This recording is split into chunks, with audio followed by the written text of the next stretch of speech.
World's biggest astrology community in Tamil. Online Astro TV, வாழ்வின் வெளிச்சம். Online astro டிவியை கண்டு மகிழுங்கள்.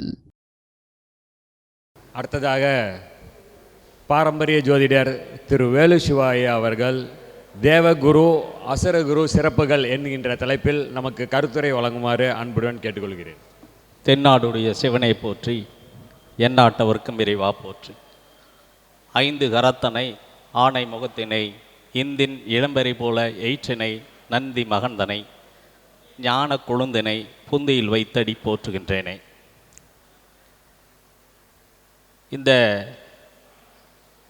பிரபஞ்ச குழுவின் மாதாந்திர கூட்டத்திற்கு சிறப்பு பேச்சாளராக என்னை அழைத்த மதிப்புக்குரிய எனது தாய் சங்கத்தின் தலைவரான குருஜி வல்லரசு தினேஷ் ராஜா அவர்களுக்கும், அதனுடைய செயலாளர் மதிப்புக்குரிய ஆன்லைன் அஸ்ட்ரோ டிவி உரிமையாளர் முத்துப்பாண்டி அவர்களுக்கும், துணை செயலாளர் தனபாக்கியம் அவர்களுக்கும், பொருளாளர் மதிப்புக்குரிய பட்டுக்கோட்டை கரு முருகானந்தம் அவர்களுக்கும் மற்றும் அதன் உறுப்பினர்கள் நந்தகுமார், அருண்ராம் ஐயா அவர்களுக்கும் எனது முதல் நன்றி கலந்த வணக்கத்தை தெரிவித்துக் கொள்கின்றேன்.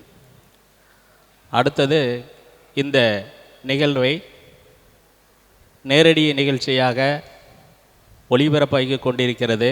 அதை உலகெங்கும் பார்த்து கொண்டிருக்கும் ஆன்லைன் அஸ்ட்ரோ டிவி நேயர்களுக்கும், இந்த சபையில் வீற்றிருக்கும் ஜோதிட ஆர்வலர்களுக்கும் ஜோதிடர்களுக்கும் எனது நன்றி கலந்த வணக்கத்தை தெரிவித்துக் கொள்கின்றேன். இன்று பேசவிருக்கும் தலைப்பு அசுரகுரு தேவகுரு என்ற தலைப்பில் பேசவிருக்கிறேன். இந்த தலைப்பு அவங்க சொல்லியிருக்கிற விதம் பார்த்திங்கன்னா, ஜோதிடத்தில் அசுபகுரு தேவகுரு அப்படின்னு சொல்லலை, மொத்தமாக தேவகுரு அசுரகுரு அப்படின்னு சொல்லியிருக்காங்க. அப்போ நம்ம ஜோதிடத்துக்குள்ளேயே பேச வேண்டியதில்லை. ஜோதிடத்தை தாண்டி ஆன்மீகம், மருத்துவம், சமுதாயம் போன்ற எல்லா துறைகள்லையும் இன்றைக்கி பேசலாம். ரெண்டாவது, இன்றைக்கி நான் கடைசி பேச்சாளர். அப்போ எவ்வளவு நேரம் எடுத்துக்கலாம் அப்படின்னா, எவ்வளவு நேரம் வேணாலும் எடுத்துக்கலாம். ஏன்னா யாரும் இன்றைக்கி கேட்க மாட்டாங்க. இருந்தாலும் கூட ஒரு 15 நிமிஷம் 20 நிமிஷம் போது யாரும் தடை சொல்கிறதில்ல. அப்போ 1 மணி நேரம் 45 நிமிடம் அப்படின்னு எடுத்துட்டால் கூட 1 மணி நேரம், ஒரு 15 நிமிஷம் 20 நிமிஷம் நீட்டிக்கலாம். அதுதானே ஒழிய, குருன்னா யாருன்னா 12ஆம் இடம் இல்லையா? இப்போ நீங்கள் அசுரகுரு தேவகுருன்னு எடுத்துக்கிட்டாலும், அசுர தேவ ரெண்டையும் விட்டுட்டா மொத்தத்தில் குரு தான். யாருக்காச்சும் ஒருத்தருக்கு வழிகாட்டுதல் தான் குருவனுடைய வேலை. அவர் நல்ல வழி காட்டுறாரா கெட்ட வழி காட்டுறாராங்கிறத பொறுத்து, எப்படி காட்டுறாங்கிறத பொறுத்து தான் அதனுடைய செயல்பாடுகள் மாறப்போகுது. இப்போ ஒரு ஊருக்கு 10 கிலோமீட்டர் சுற்றி போகிறவன் நிதானமாக பஸ்ஸில் போகிறான்னு வச்சுக்காங்க. அவன் எந்த வித இது இல்லாமல் சேஃப்டியாக போவான். ஒரு ஆறு மலை இதெல்லாம் கடந்து போகிறவனா கொஞ்சம் குறுக்கு வழியில் போவான். அவனுக்கு கொஞ்சம் சிரமம் இருக்கும். அவன் போக வேண்டிய வேகத்தை கொஞ்சம் சீக்கிரமாக போயிடுவான். அப்போ அசுரன் தேவன் என்பது என்னென்னா, நேர்மையற்ற அப்படிங்கிற மாதிரி தான் இருக்கும். ஆனால் அவங்களுக்கு அது நேர்மையாக தெரியும், சமுதாயத்துக்கு பரவலாக அது எதிர்மறையாக தெரியும், அவ்வளவுதான். ஆனால் செயல்பாடுகள் பார்த்திங்கன்னா ஒரே செயல்பாடுகள் தான் இருக்கும். புராண காலமாக நெடுங்காலமாக தொன்று தொட்டு காலமாக செய்யக்கூடிய விஷயங்களை நம்ம புண்ணியம் அப்படின்னு நினைக்கிறோம். சில தவறான குறுக்கு வழியில் போய் ஒரு வேலையை செஞ்சு சீக்கிரமாக முன்னுக்கு வந்துட்டா அவனை வேறு மாதிரி சொல்கிறோம். ரெண்டுக்கு வித்தியாசம் ஒன்று தான். ஆனால் பதவிங்கிறது 2 பேர்த்துக்கும், வந்ததுக்கப்புறம் அனுபவிக்கிறது 2 பேர் செய்கிறது ஒரே வேலை தான். ஆனால் போகிற வழியில் கொஞ்சம் மாற்றம் இருக்கும். அதை தான் உணர்ந்துக்கணும். சரி, இப்போ பொதுவான சில விஷயங்கள் பேசிட்டு அதுக்கப்புறம் சப்ஜெக்டுக்குள்ளே போவோம். ஏன்னா எப்பயுமே எல்லாத்துக்கும் ஜோதிடம் தெரியும். இப்போ யூடியூப்பில் பார்க்குறவங்க இருந்தாலும் சரி, நேரடியாக இதை பேசிக்கிட்டு கேட்டுக்கிட்டு இருக்கிறவங்களுக்கும் சரி, இதெல்லாம் எங்களுக்கு தெரியும். இதை தாண்டி உங்களால் ஏதாச்சும் சொல்ல முடியுமா அப்படின்னு தான் கேட்குறீங்க நிறையா பேர் இருக்காங்க இன்றைக்கி. அப்போ குரு வந்து அங்கே இருந்தால் இப்படி இருப்பார், சுக்கிரன் இங்கே இருந்தால் இப்படி இருப்பார், அப்படி அதெல்லாம் தெரியும். ஆனால் பயன்பாட்டுக்கு வருதான்னு பார்த்தீங்கன்னா நிறைய பேர்த்துக்கு வர்றதில்ல. ஏன் வர்றதில்ல அப்படிங்கிறத உடல், மனம், சமூகம், நம்மளுடைய மனநிலை இதழோட ஒத்து போகணும் ஒரு விஷயம். அப்போனா தான் ஜெயிக்க முடியும். எண்ணத்தோடு மட்டும் இருந்துட்டு அந்த எண்ணம் செயல்பாட்டுக்கு வரல, அந்த செயல்பாட்டுக்கு வந்தது சமுதாயத்தில் நல்ல அங்கீகாரம் கிடைக்கல, சமுதாயத்தில் அங்கீகாரம் கிடைச்சும் பேரும் புகழும் பெறல அப்படின்னா அந்த செயல்பாடுகள் செஞ்சும் பிரயோஜனம் இல்லை. ஒரு அருண்ராமையா சொல்கிற மாதிரி டைரக்ஷன், அது ஏன் அப்படின்னா போகிற வழி அப்படியே அடுத்தடுத்த வழி போய்கிட்டே இருக்கணும். போகிற வழி பாதை வந்து தெளிவாக இருந்தால் தான் அவன் லைன் கிளியர். லைன் கிளியராக இல்லைன்னு வச்சுக்காங்க, தட்டு தடுமாறி முட்டி மோதி போகிறதுக்குள்ள கால நேரம் விரயமாயிரும். அதனால தான் காலபுருஷனுக்கு 12ஆம் இடம் குருவினுடைய வீடு, அங்கே அயனம் சயன போகம் வந்திருக்கு. அப்போ அயனம்னா என்ன? போக வேண்டிய பாதை. சயனம்னா அதை பற்றி நினைத்திருந்தல். போகம்னா அதிலேயே லைத்திருத்தல். ஒரு செயலை செய்வதற்கு போகின்ற பாதையை தெளிவாக தீர்மானித்து அதிலேயே தன்னுடைய எண்ணமும் செயலையும் சிந்தனையும், எண்ணத்தோட தூக்கத்தில் கூட அந்த எண்ணம் இருக்கணும், அதிலே லைத்து இருக்கணும். அப்போ வந்து கடவுளை பாடுறவங்களாம் எப்படி பாடுறாங்க? ஊன் கலந்து உடல் கலந்து உயிர் கலந்து ஒட்டாமல் இனிக்குது ஐயா அப்படிறாருல்ல. இப்போ எண்ணமும் மனமும் செய்யலும் எப்படி இருக்கு? ஊன் கலந்து உடல் கலந்து உயிர் கலந்து ஒட்டாமல் ஒட்டி இனிக்குது ஐயா. அந்த மாதிரி இருக்கணும் ஒரு செயல், அதுதான் வெற்றி பெறும். நீங்கள் 10 நாளைக்கு ஒரு செயலை முயற்சி பண்ணிட்டு 11 நாளைக்கு வெற்றி தரேன்னா தராது. அப்போ நம்மளுடைய ஆற்றல் எப்படி இருக்கு அப்படின்னு பார்க்கணும். அப்போ ஆற்றல் எங்கேருந்து கிடைக்கும் அப்படிங்கிறத நாம் தான் முடிவு பண்ணணும். சரி, இப்போ ஒரு சபையில் இப்போ வந்து உக்காரோம் அப்படின்னா இந்த சபையில் என்ன நிகழ்வு நடக்கும் நமக்கு அப்படின்னு முதல்ல தெரிஞ்சிருக்கணும். இந்த இங்கிலீஷ்காரன் என்னன்னா எதையுமே சும்மா விடுறதில்ல. இப்போ இங்கே ஒரு மீட்டிங் நடக்குதா, இப்படி பொதுவாக மீட்டிங்கில் உட்கார்றவங்களுக்கு என்ன நடக்கும், அவங்களுடைய நடவடிக்கைகள் எப்படி இருக்கும், அவங்களுடைய மனநிலை எப்படி இருக்கும் அப்படின்னு அவன் ஆராய்ச்சி பண்ணுறான். அந்த ஆராய்ச்சி பண்ணுறதுல முதல்ல இந்த மாதிரி கருத்தரங்கு, ஒரு சொற்பொழிவு இந்த மாதிரி இடத்துல உட்கார்ந்து இருக்கும்போது முதல்ல அவங்களுடைய மூளை வேலை செய்யும் அப்படிங்கிறான். ரெண்டாவது அவனுடைய பெருங்குடல் வேலை செய்யுங்கிறான். அப்போ மூளைக்கும் பெருங்குடலுக்கும் ஏதோ ஒரு சம்பந்தம் இருக்கு. அப்போ பெருங்குடல் சரியாக வேலை செய்யலைன்னா மலத்தை வெளியே தள்ளாது, ஸ்ட்ரைக் ஆகும். ஸ்ட்ரைக் ஆனதுன்னா பிரெயின் ஸ்ட்ரைக் ஆகும். ஸோ டோட்டலி மென்டாலிட்டி மாறும். மூணாவது ரத்த ஓட்டம் சீராக ஓடும், சிந்திக்கக்கூடிய ஆற்றல் கிடைக்கும் அப்படிங்கிறான். அப்போ நாம் ஒரு செய்தியை கேட்கும் பொழுது 45 நிமிடத்திற்கு ஒரே மனநிலையில் இருப்போம். அதுக்கு மேலே நம்மளுடைய மனநிலை மாறும். அதனால தான் கல்விக்கூடங்களில் பார்த்தீங்கன்னா பீரியடு பார்த்தீங்கன்னா 45 நிமிஷம் வச்சுருப்பாங்க. அதுக்கு மேலே அவனுடைய அந்த சப்ஜெக்ட் அவனால் உணர முடியாது, அவனுடைய மைண்டு ஸ்ட்ரைக் ஆகும், இல்லைன்னா டிஸ்டர்ப் ஆகும் அப்படின்னு அடுத்த ஒரு சப்ஜெக்டை வைக்கிறாங்க. இப்போ இந்த மாதிரி மனநிலை ரொம்ப முக்கியம். அதே போல் இப்போ நம்ம வந்து ஒரு பழமொழி சொல்கிறோம், கள்ளக்கண்டா நாயக்கானம், நாயக்கண்டா கள்ளக்கானம். இது பழமொழி. ஆனால் இப்போ நடைமுறையில் இருக்கிறது இது. ஆனால் லாஜிக்காக உள்ள பழமொழி என்னென்னா, கல்லை கண்டால் நாயை காணோம் அப்படிங்கிறது நாயகன். நாயகன்னா யாருன்னா கடவுள். இப்போ ஒரு கல் சிலையை நீங்கள் பார்க்கும்போது அது வெறும் கல் சிலை அப்படின்னு பார்த்தீங்கன்னா அது கல் தான். அதை மறந்து அந்த உருவமாக பார்த்தீங்கன்னா அது தெய்வம். அப்போ அது நாயகனாக வரப்படும். கல்லை கண்டால், கல்லுன்னு நீங்கள் நினச்சிட்டிங்களா தெய்வம் உங்கள் கண்ணில் படாது. கண்ணில் கல்லுன்னு நீங்கள் நினச்சிங்கன்னா தெய்வம் படாது. தெய்வம்னு நீங்கள் அதை நினச்சிங்கன்னா அது உங்களுக்கு கல்லாக தோணாது. ஸோ அதுதான் கல்லை கண்டால் நாயகனை காணோம், நாயகனை கண்டால் கல்லை காணோம். அடுத்தது பார்த்தீங்கன்னா இந்த பூனைக்கு ஒரு காலம் ஆணைக்கு ஒரு காலம் அப்படின்னு சொல்லுவாங்க இல்லையா. பூனைக்கு ஒரு காலம் ஆணைக்கு ஒரு காலம் அப்படின்னு பழமொழி சொல்லுவாங்க, வரும் அப்படின்னு சொல்லுவாங்க. அப்போ பூனை அப்படின்னா பூவில் வரக்கூடிய அந்த தேன் மகரந்தம், அந்த தேன் உறிஞ்சி அந்த குளவி உறைஞ்சி தேனி உறிஞ்சி அது தேனாக சேகரித்து வைக்குதில்ல, அது ஒரு காலம். ஆவியினுடைய நெய் அப்படின்னா பசுமாட்டு நெய். இப்போ இந்த ரெண்டுக்கும் கால வித்தியாசம் இருக்கும். அது ஒரு காலத்துக்கு தான் செயல்படும், இது ஒரு காலத்துக்கு தான் செயல்படும். எப்படி அப்படின்னா, மருந்து உண்ணும்போது அனுமானமாக ஒரு பொருள் கொடுப்பாங்க. நேரடியாக இந்த அலோபதியில் நீங்கள் சித்த வைத்தியத்தில் பார்த்தீங்கன்னா ஒரு பொருள் கொடுத்துங்களா, தூட ஒரு இதில் கலந்து சாப்பிடுங்க, அதில் கலந்து சாப்பிடுங்க அப்படின்னு பால், நெய், தேன் இது மாதிரி சொல்லுவாங்க. அதுக்கு என்னென்னா அனுமானம்னு பேர். அந்த கூட சேர்த்துற பொருளுக்கு அனுமானம்.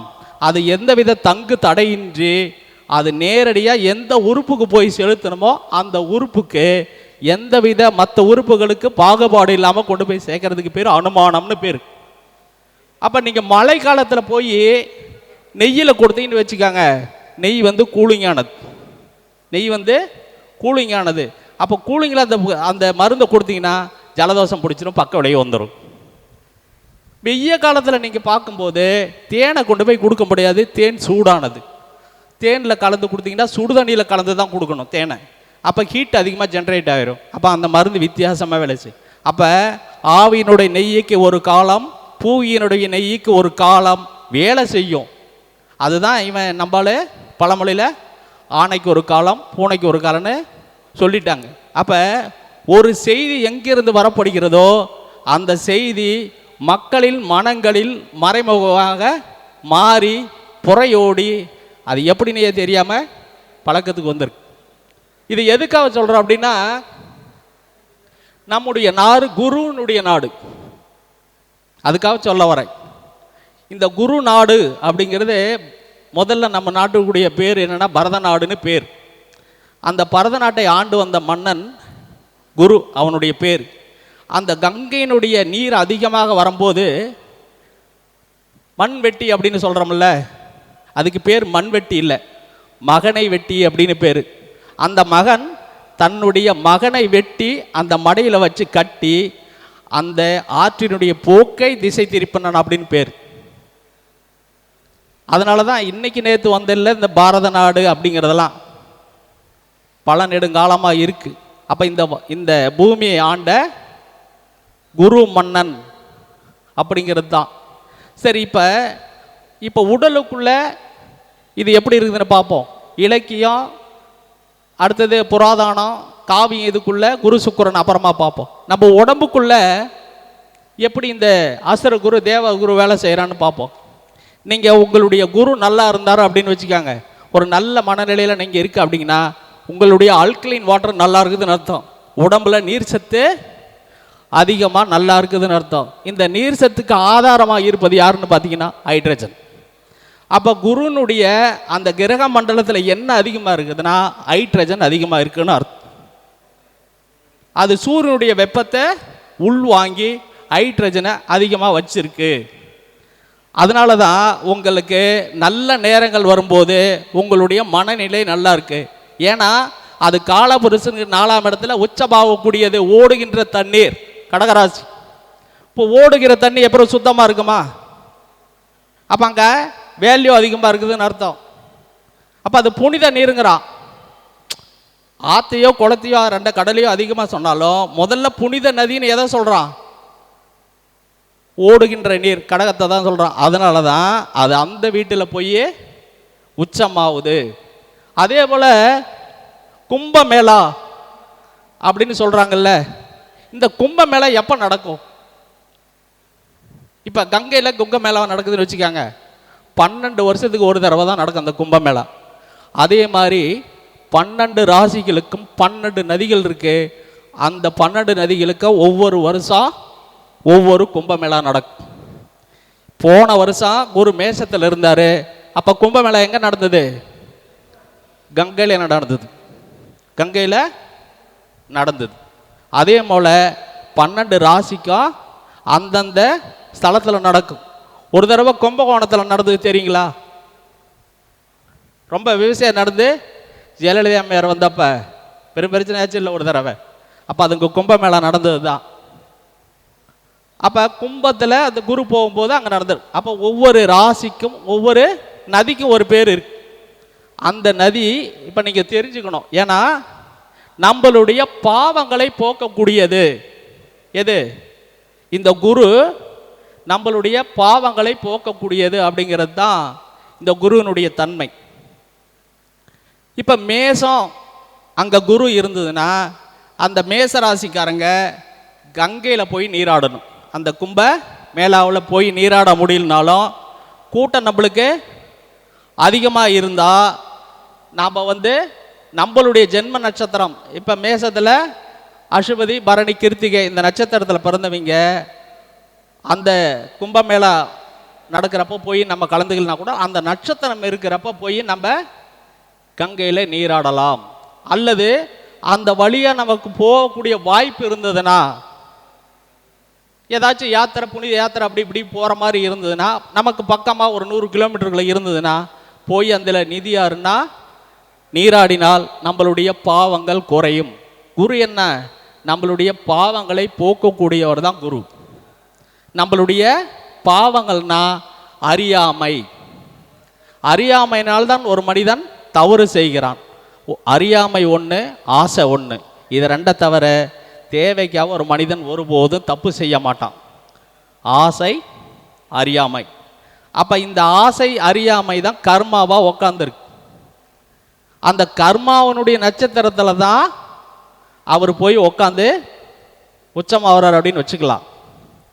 அடுத்தது ரிஷபராசி. இப்போ குரு எங்கே இருக்காரு? ரிஷபராசியில் தான் இருக்கிறார்.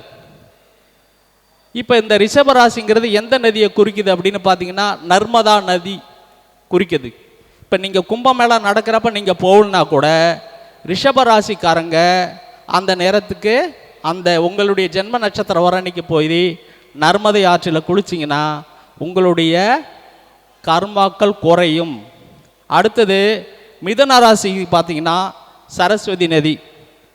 அதே போல் 12 ராசிகளுக்கும் இது இருக்குது. அந்தந்த ராசிக்காரங்க அந்தந்த வருஷம் வரும் பொழுது அந்த குரு அந்த ராசியில் போகும்போது அந்த நதிக்கரையில் குளிக்கணும். அதே போல் பொதுவாக இப்போ கும்பாபிஷேகம் நடக்குதுன்னு பார்த்தீங்களா? எத்தனை வருஷத்துக்கு ஒரு தரம் நடக்குது? 12 வருஷத்துக்கு ஒரு தரம் நடக்குது. அதே மாதிரி தான் குரு ஒரு ராசியிலிருந்து மீண்டும் அந்த ராசிக்கு வர்றதுக்கு 12 வருஷம் ஆகுது. இப்போ அந்த மாதிரி இருக்கிறதுனால இப்போ திடீர்னு போகணும் அப்படின்னா அவங்க நதி எந்த நதின்னு தேர்ந்தெடுத்து அதுக்கு நம்ம போகணும். நம்மளுடைய பாவங்களையும் கர்மாக்களையும் குறைச்சிக்கிறது ரொம்ப ஒரு சிறப்பான விஷயம். அடுத்தது பார்த்திங்கன்னா இந்த எல்லாரும் பேசுகிறோம், எல்லாத்துக்கும் தெரியும் இந்த புஷ்கரம் அப்படின்னு. இந்த புஷ்கர நவாம்சம் அதில் ஒரு கிரகம் இருந்ததுன்னா அப்படி செய்யும், நல்லதை செய்யும் அப்படின்னு சொல்கிறோம் இல்லையா? இந்த புஷ்கரம்னா முதல்ல ஜோதிடத்தில் தெரிஞ்சுக்கிட்டோம். ஆனால் அதை தாண்டி சாஸ்திரத்தில் என்ன சொல்லுது இந்த புஷ்கரத்துக்கு விளக்கு அப்படின்னு பார்த்தீங்கன்னா 51 சக்தி பீடங்கள் இருக்குது. தெரியுமா? 51 சக்தி பீடங்கள்னு கேள்விப்பட்டிருக்கீங்களா? அந்த 51 சக்தி பீடங்களில் 32வது வரக்கூடிய சக்தி பீடம் புஷ்கரம்.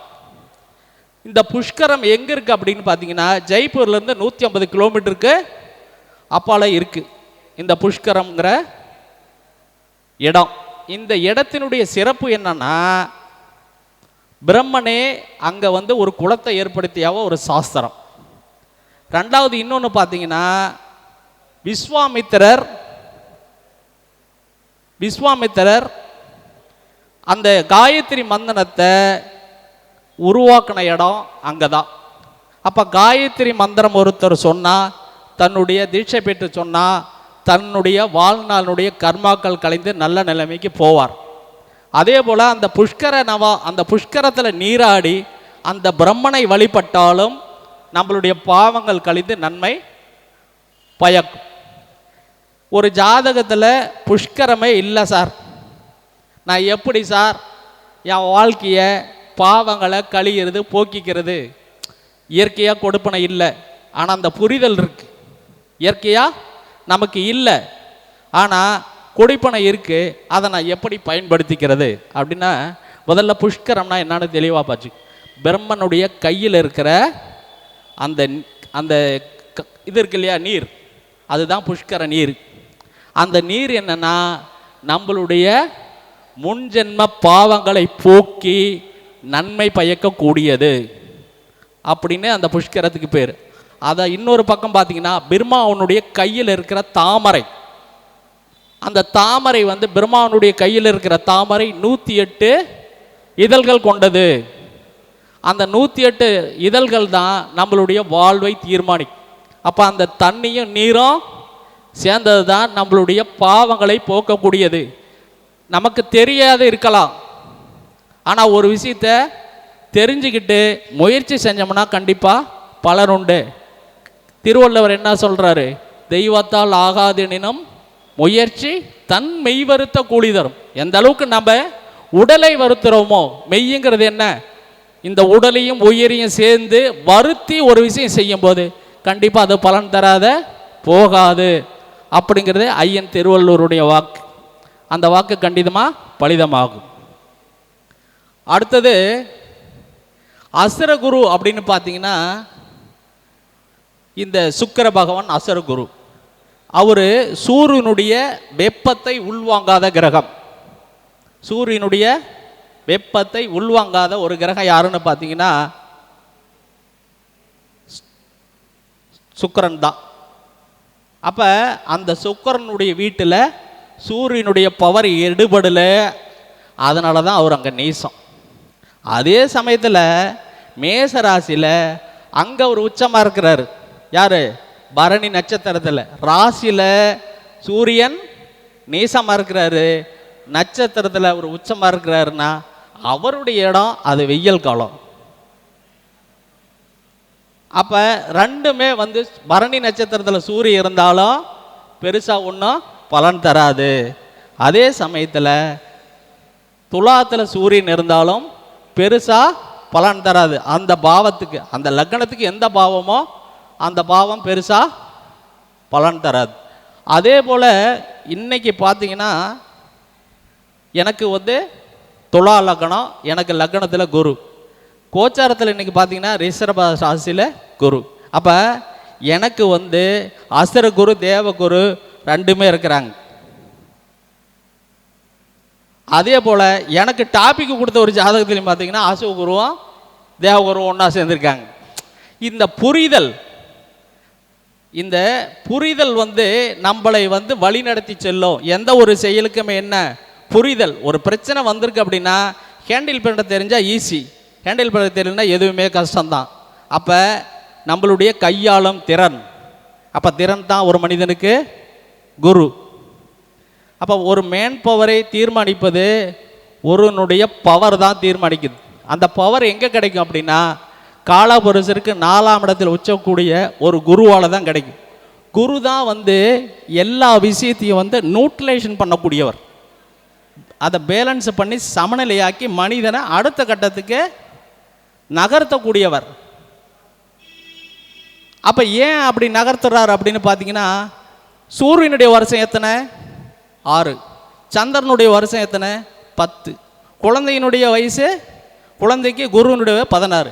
அப்போ 10, 6, 16 இந்த மூணையும் ஒட்டுக்கா டேவல் பண்ணுற வைக்கிறது அந்த சந்திரனுடைய கர்மாவும் சூரியனுடைய கர்மாவையும் நியூட்ரலைசேஷன் பண்ணி அந்த குரு வாழ்க்கையை நடத்தி செல்வார் அப்படின்னு பார்க்கணும். நம்மக்கிட்ட இல்லை அப்படின்னு நினைக்கக்கூடாது. அமிலத்தன்மையாக இருக்கிறது சுக்கிரனும் செவ்வாயும் ஹார்மோன் சுரப்பிகள்.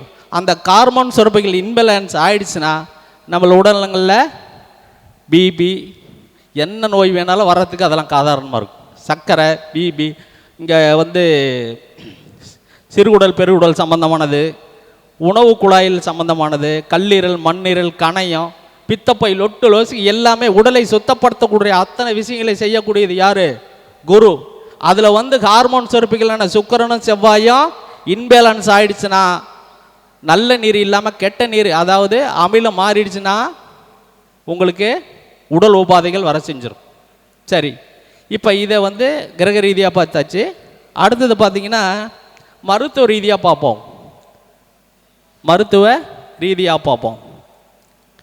இப்போ இந்த மருத்துவம் அப்படின்னு பார்த்தீங்கன்னா வர்ம சிகிச்சையில் பார்த்துக்குவோம். இந்த வர்ம சிகிச்சையில் 2 புள்ளி இந்த குருவையும் சுக்கிரனையும் சொல்கிறாங்க. வர்ம புள்ளியில் குருவையும் சுக்கிரனையும் 2 புள்ளி சொல்கிறாங்க. ஒரு புள்ளியை பார்த்தீங்கன்னா புள்ளி முத்து அடங்கல்னு பேர். அதுக்கு என்ன பேர்? புள்ளி முத்து அடங்கல். இன்னொரு சக்கரத்துக்கு பேர் பாத சக்கர அடங்கல்னு பேர். சரி, இந்த 2 சக்கரத்தையும் கொஞ்சம் விவரமாக பார்ப்போம்.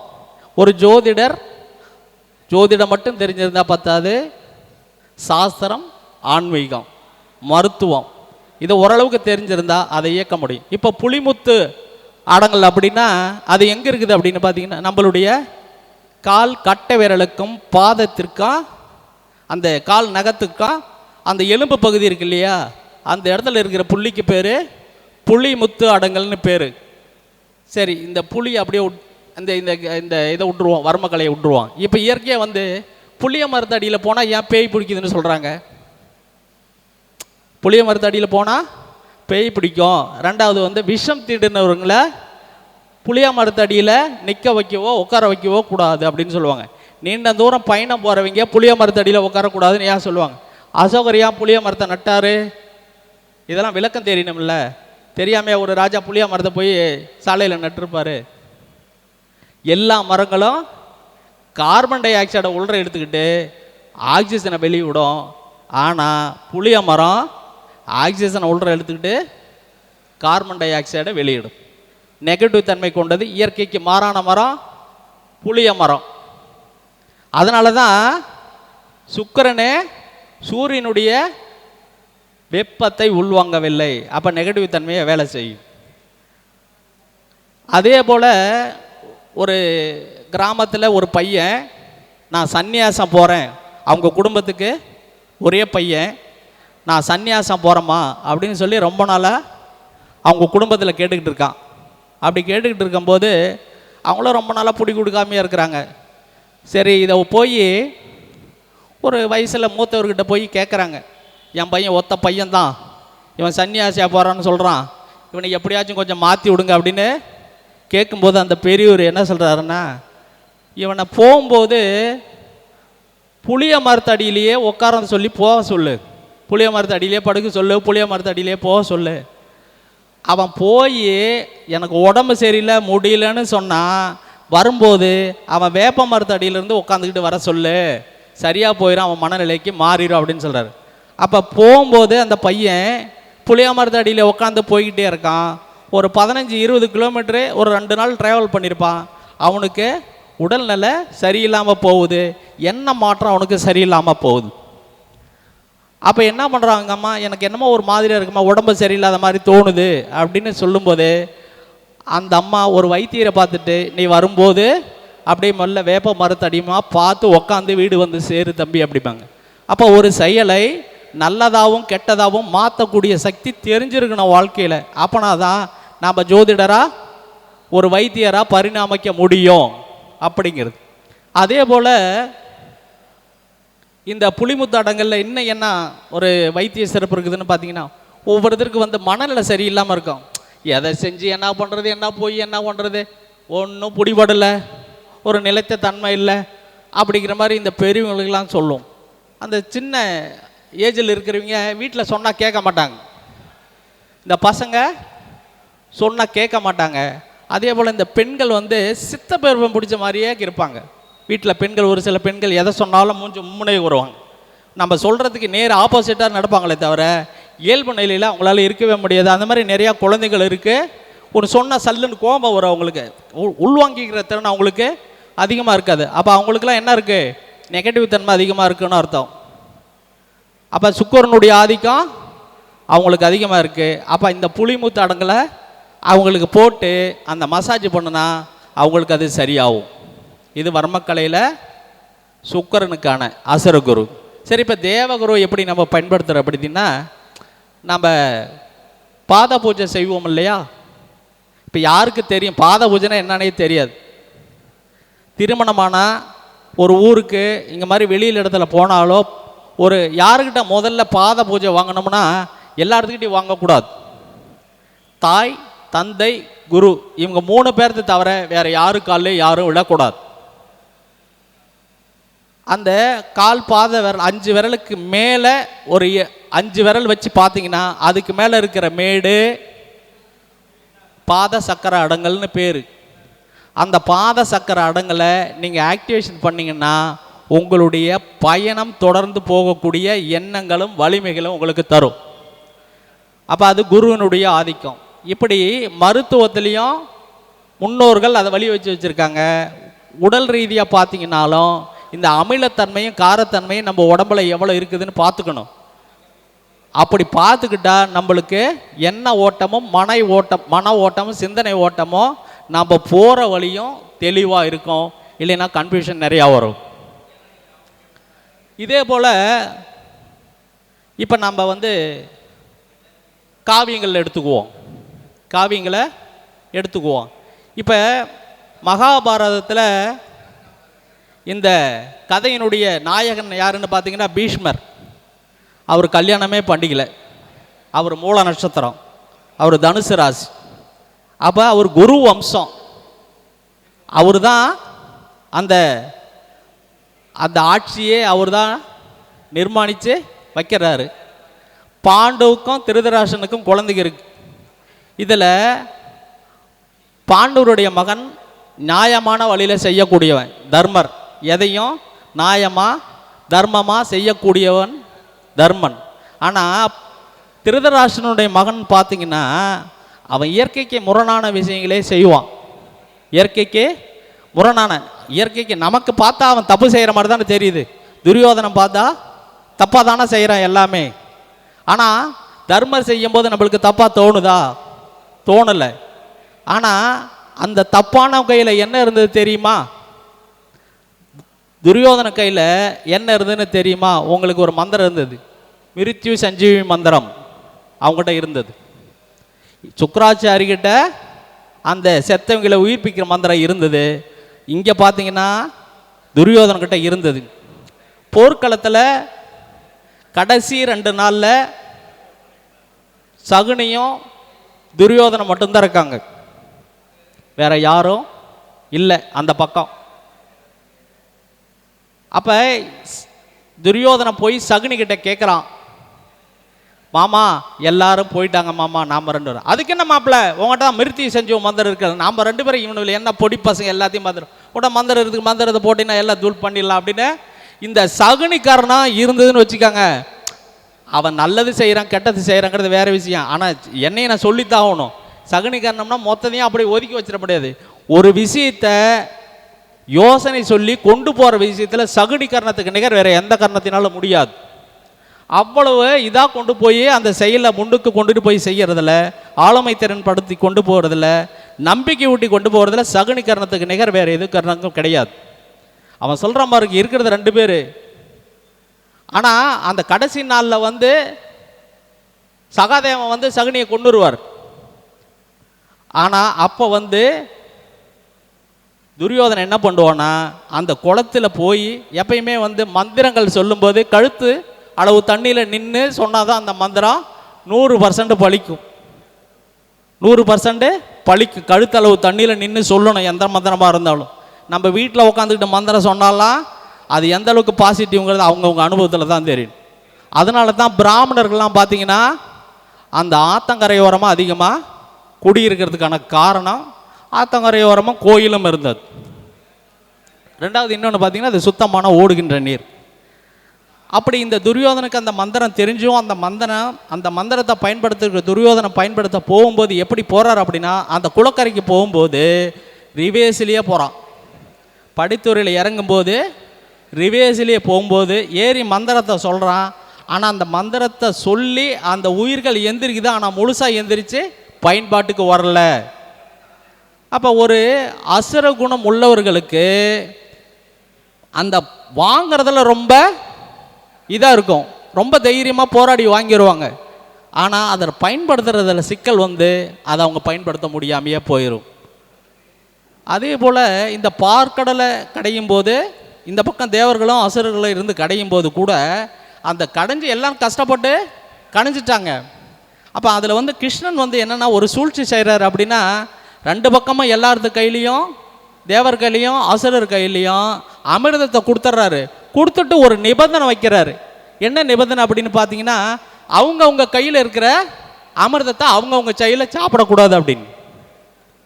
அவங்கவுங்க கையில் இருக்கிற அமிர்தத்தை அவங்கவுங்க சாப்பிடக்கூடாது. எப்படி சாப்பிடணும்னு இவனுக்கு தெரியல. அது ஒரு டைம், குறிப்பிட்ட டைமுக்குள்ளே தான் அந்த அமிர்த வேலை செய்ய, அதுக்கு மேலே வேலை செய்யாது அப்படின்னு சொல்லிடுறார். அப்போ இவனு அசுரர்கள் என்ன பண்ணுறாங்கன்னா, எப்படி சாப்பிட்றதுன்னு தெரியல. ஆனால் தேவர்கள் என்ன பண்ணிட்டாங்கன்னா, இவங்கிட்ட இருந்தது அவங்ககிட்ட கொடுத்தா, அவங்ககிட்ட இருந்த கையை மாற்றிக்கிட்டாங்க, சாப்பிட்டாங்க. இப்படி இன்னைக்கு தான் நமக்கு வந்து இப்போ நம்ம சொல்கிறோம் இல்லையா, ஒரு பரிகாரம் சொல்லும்போது இது வேலை செய்யுமா, இது வேலை செய்யுமா அப்படின்னு நம்மளுடைய அறிவை கொண்டு பயன்படுத்தும் போது நம்மளுக்கு அது வாஸ் அவுட் ஆயிரும், ஒன்றுமே வேலை செய்யாது.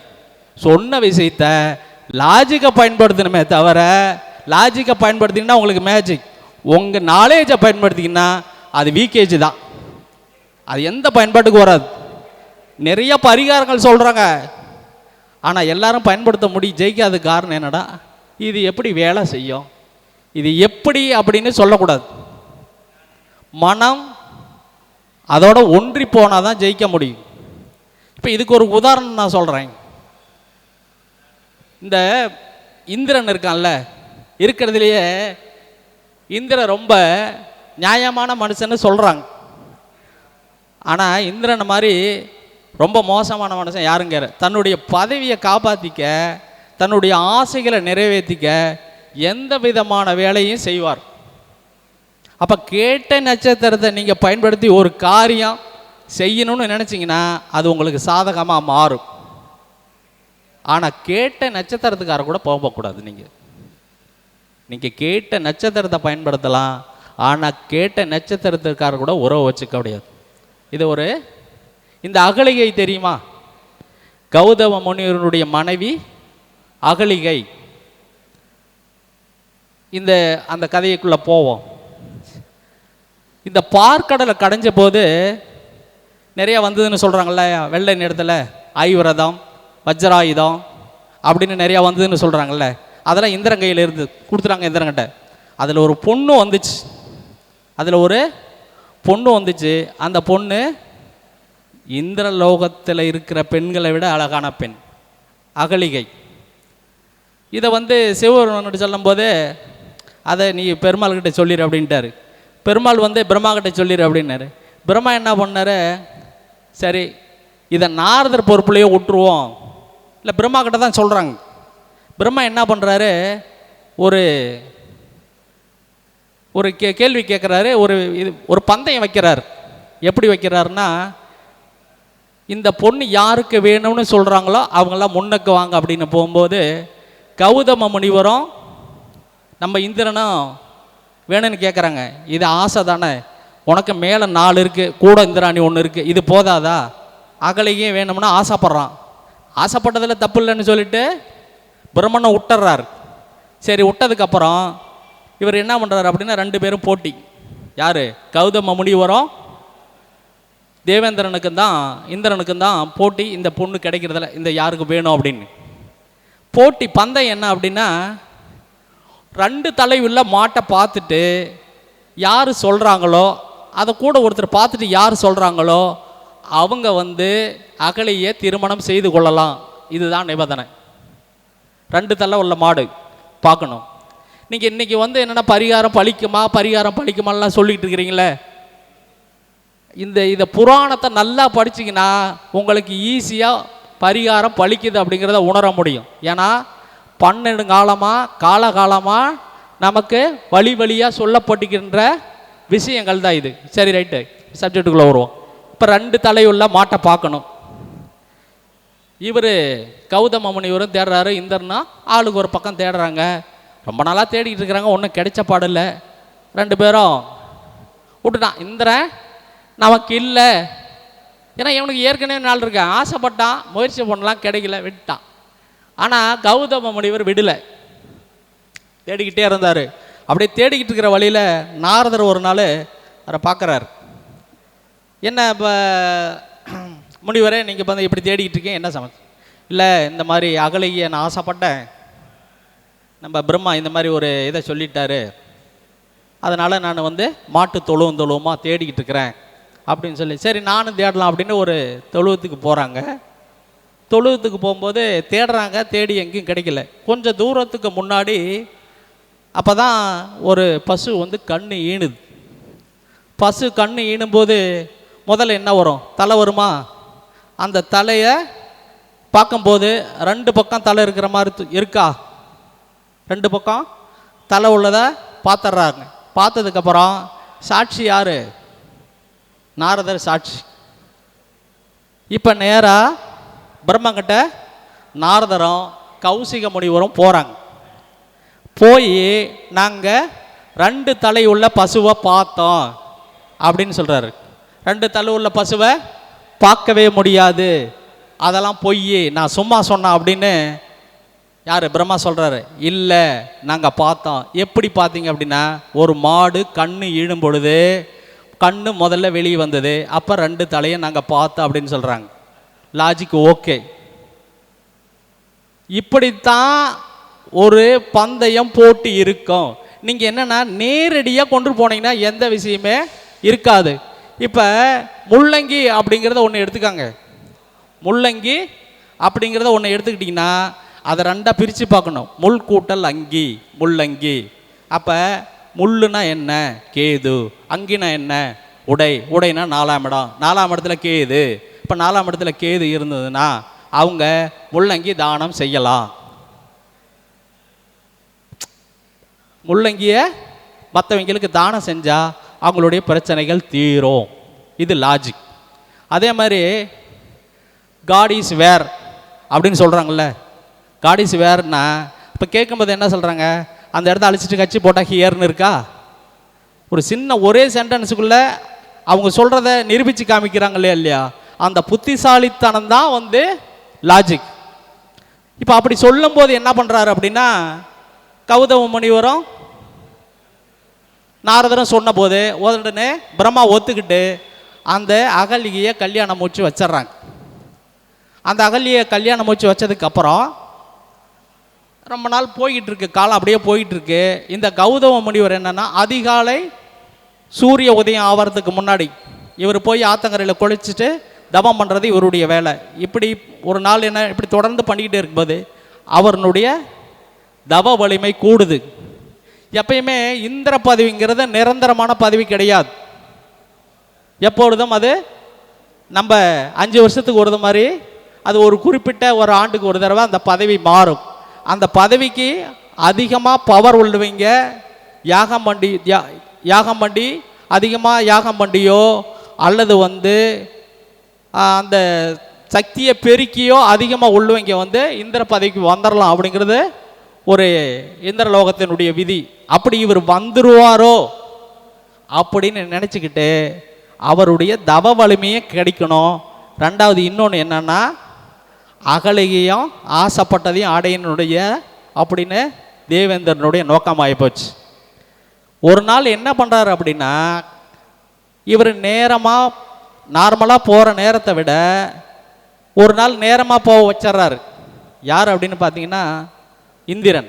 எப்படின்னா, ஒரு 5 மணிக்கு சேவல் கூற ஒளியை கேட்டுட்டு போவார் அப்படின்னா, இவர் என்ன பண்ணுறாரு? இந்திரன் போய் கூரை மேலே நின்று 4 மணிக்கு கோழி கூற மாதிரி சத்தத்தை போடுறாரு. சத்தத்தை போட்டதுக்கு அப்புறம் இவர் கௌதம முனிவர் எப்பயும் சரி சேவல் கூவிடுச்சு அப்படின்னு சொல்லி அவர் ஆற்றுக்கு குளிக்க போயிடுறாரு. அந்த நேரம் பார்த்து இவர் உள்ற பூந்துடுறாரு.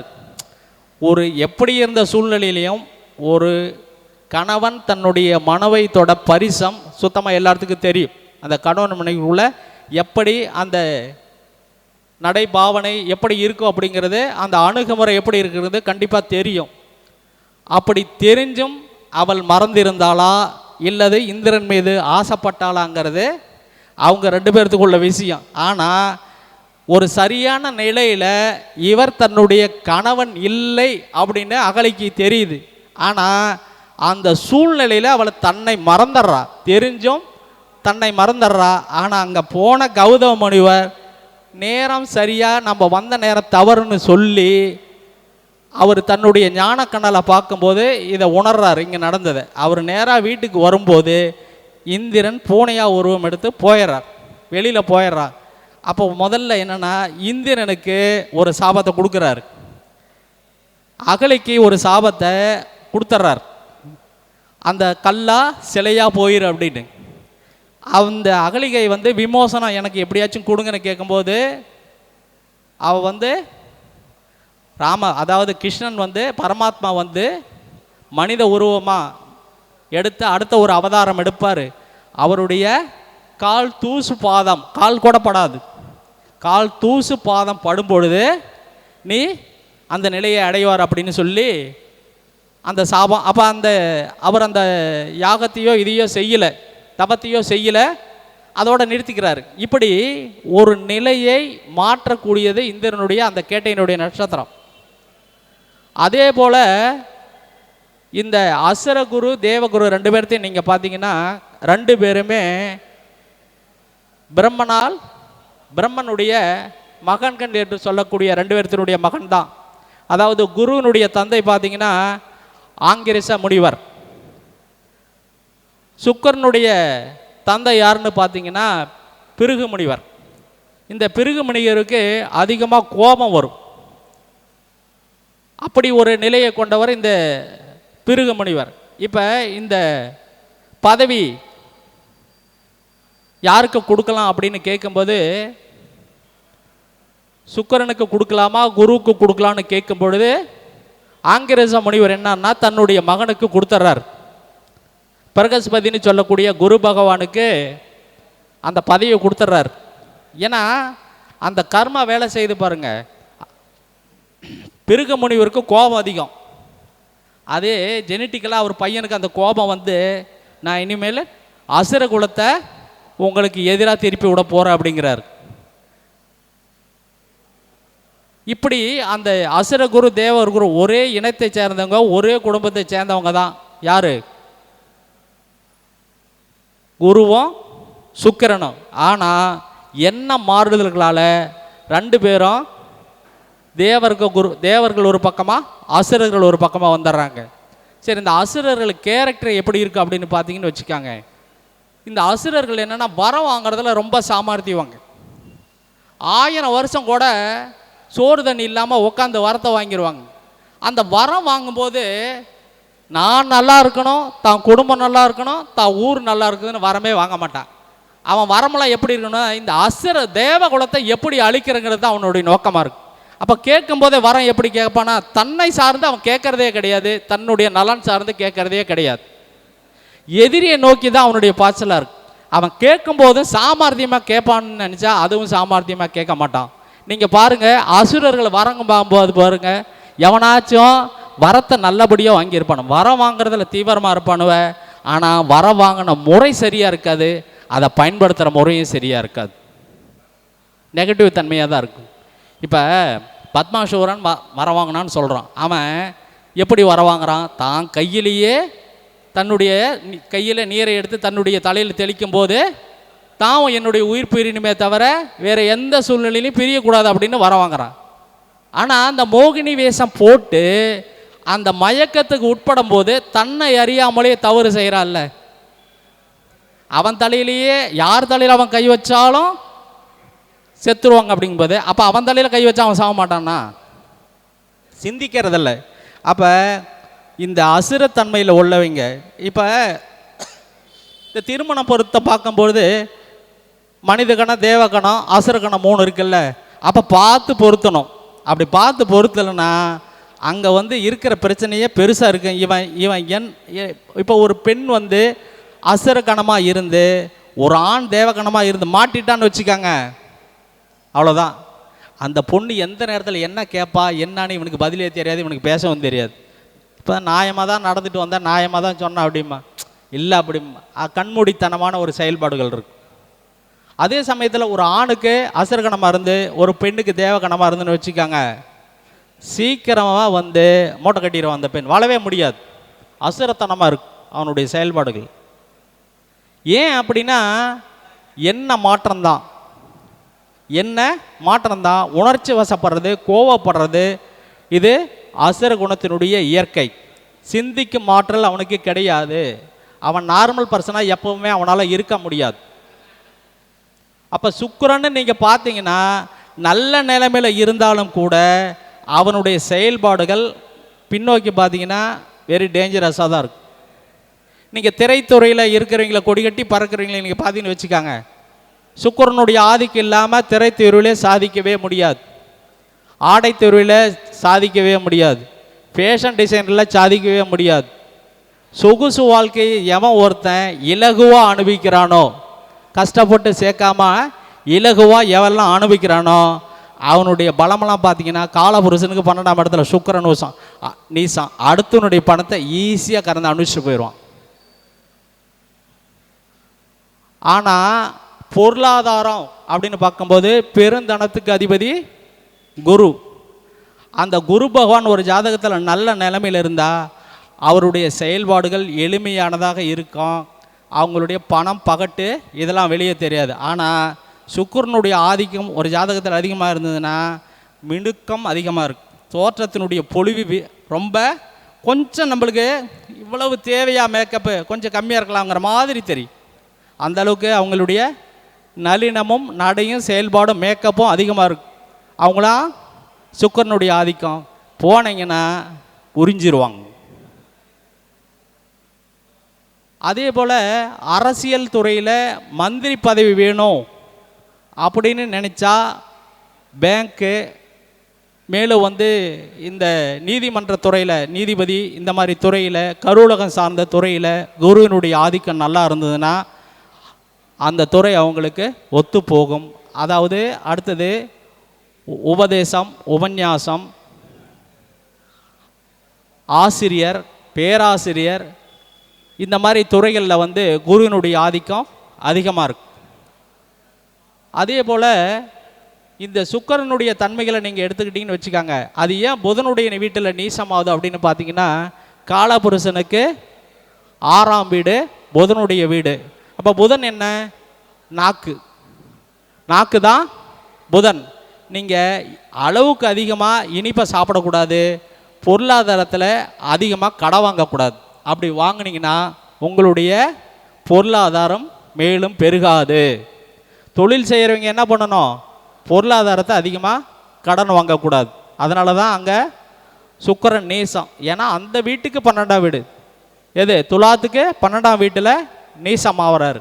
அதுவே குரு தன்னுடைய வீட்டுக்கு 8ஆம் வீட்டில் உச்சமாகறாரு. ரெண்டுக்கு உள்ள வித்தியாசம் பாருங்க. தன்னுடைய வீட்டுக்கு 12ஆம் இடத்துல ஒரு கிரகம் நீசம் ஆகுதுன்னா தன்னுடைய பலத்தை இழக்குதுன்னு அர்த்தம். தன்னுடைய வீட்டுக்கு 8ஆம் இடத்துல ஒரு கிரகம் உச்சமாகுதுன்னா தன்னுடைய பலத்தை அதிகரிக்க போகுதுன்னு அர்த்தம். அதே போல் உச்சமாகிற வீடு எங்கன்னா மீனத்துக்கு பார்த்தீங்கன்னா இந்த மீன ராசியில் சுக்கிரன் உச்சமாகறாரு. அது தன்னுடைய வீட்டுக்கு 8ஆம் வீடு, இன்னொரு வீடுன்னு 2. அப்போ சுக்கிரன் உச்சமாக இருந்தால் கண்டிப்பாக அவங்க வாழ்க்கையில் எப்பயாச்சும் ஒரு தடவை நல்ல ஒரு அந்தஸ்து, புகழ், பணம் இதெல்லாம் கையில் பிடிச்சிருவாங்க. அதே சமயத்தில் நீசத்தில் இருந்ததுன்னா கண்டிப்பாக பொருளாதாரம் அவங்கள கைவிட்டு போக செய்யும். அப்போ நீசமாக இருக்கிறதுக்கு உச்சமாக இருக்கிறது அதுதான் வித்தியாசம். அதே போல் குரு தன்னுடைய வீட்டுக்கு 2-11ஆம் இடத்துல நீசமாக இருக்கு. குரு தன்னுடைய வீட்டுக்கு 2-11ஆம் இடத்துல நீசமாக இருக்குது அப்படின்னா இவங்க தன்னுடைய பழக்க வழக்கங்களை மாற்றிக்கொள்ள வேண்டும். ஏன் அப்படின்னா குரு ஒரு ஆஸ்தான கிரகம், நல்ல ஒரு மதிப்பு மரியாதை தரக்கூடிய கிரகம். அப்போ இவங்க பழகிறவங்க நல்ல மனுஷால்கிட்ட பார்த்து பழகணும். அப்படின்னா இவங்களுடைய வாழ்க்கை தரம் உயரும். வாயிலிருந்து வரக்கூடிய வார்த்தைகள் நல்ல வார்த்தைகளாக வரணும். இவங்களுக்கு கெட்ட, அதாவது அபசகுணமான வார்த்தைகளோ இழி சொற்களோ அவங்க வாயிலிருந்து வந்ததுன்னா அவங்களுடைய பொருளாதாரமும் அவங்களுடைய வாழ்வாதாரமும் முன்னுக்கு போவாது. சொல்வாக்கு இல்லையேன் செல்வாக்கு இல்லை. அப்போ தனுசு லக்னமாக இருந்து குரு 2ஆம் இடத்துல இருந்தாலும், மிதுன லக்னமாக இருந்து குரு மகரத்தில் இருந்தாலும் கண்டிப்பாக இவங்க என்னென்ன தன்னுடைய வாக்கை நல்ல விதமாக பயன்படுத்தணும். இழி சொல்கள் அவசொல்கள் கண்டிப்பாக ஏசுவது கூட கூடாது. யாரையும் அடுத்தவங்களை பார்த்து ஏசுவது கூட கூடாது. இனிய சொற்களை பேச பேச இவங்களுடைய அமிர்த போல இவங்களுடைய செல்வ நிலை உணரும். ஏன் அப்படின்னா மகரங்கிறது என்ன அப்படின்னா அது சேத்து நீர். அது வந்து சேரி பகுதி அப்படின்னு சொல்கிறாங்க, கொல்லனுடைய உழைப்பகுதி அப்படின்னு சொல்கிறாங்க. ஒரு பழமொழி சொல்லுவாங்க இல்லையா, என்ன சொல்லுவாங்க, இரும்படிக்கிற இடத்துல ஈக்கு என்ன வேலை அப்படிம்பாங்க. அதே மாதிரி இந்த லக்னத்துக்கு 2ஆம் இடத்துலையும் மிதுன லக்னத்துக்கு 8ஆம் இடத்துலையும், அதாவது தனுசுக்கும் மிதுனத்துக்கும் இப்படி இருந்ததுன்னா அவங்க வந்து இந்த இழி சொற்களை பேசாமல் நல்ல சொற்களை பேசி நல்ல வாழ்க்கை வாழ வேண்டும் என்று கூறி, இதுவரை இந்த உரையை கேட்டுக்கொண்டிருந்த அனைத்து நல்ல உள்ளங்களுக்கும் எனது நன்றி கலந்த வணக்கத்தை தெரிவித்துக் கொள்கின்றேன். வாழ்க வளமுடன், வாழ்க வையகம். என்னுடைய பெயர் வேலு சிவா. நான் வந்து நவசக்தி ஜோதிட குழுன்னு மாதாந்திர கருத்தரங்கம் நடத்திக்கிட்டு இருக்கேன். என்னுடைய செல்ஃபோன் நம்பர் 95 85 32 80 32. வாழ்க வளமுடன், வாழ்க வையகம். நன்றி, வணக்கம். மிக சிறப்பான முறையில் வேலு சிவா ஐயா அவர்கள் அவர் கொடுக்கப்பட்ட தலைப்பில் சொற்பொழிவாட்டியுள்ளார். ஐயா அவர்களை பாராட்டி பொன்னாடை போற்றி கௌரவிக்குமாறு அருண்ராம் ஐயா அவர்களை அன்புடன் கேட்டுக்கொள்கிறேன்.